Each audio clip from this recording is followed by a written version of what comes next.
இறைவனுக்கு வணக்கம். கேட்டி நட்சத்திரக்காரர்களுக்கு இந்த ஆண்டு சனி ராசிக்கு 4ஆம் இடத்தில் உள்ளதால், அதனால் ஒருவரை நம்பும் பொழுது இவர்களுக்கு பலவிதமான இன்னல்கள், தொந்தரவுகள், பாதிப்புகள் ஏற்படுவதற்கான சாத்தியக்கூறுகள் உண்டு. நம்பிக்கை துரோகம் என்பது அதிகமாக இருக்கும். இவர்களுக்கு பங்காளி வகைகள் அனைவரும் இரத்த உறவுகள் உட்பட பகை கண்டிப்பாக ஏற்படும்.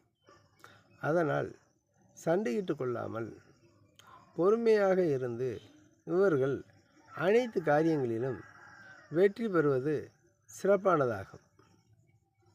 அப்படி இல்லையெனில் இவர்களுக்கு பலவிதமான பாதிப்புகள் ஏற்பட்டு, பல வகையில் மன உளைச்சல்கள் ஏற்பட்டு, நிம்மதி இல்லாமல் ஊரு விட்டு ஊர் செல்ல வேண்டிய சூழ்நிலைகள் ஏற்படும். வயது கம்மியாக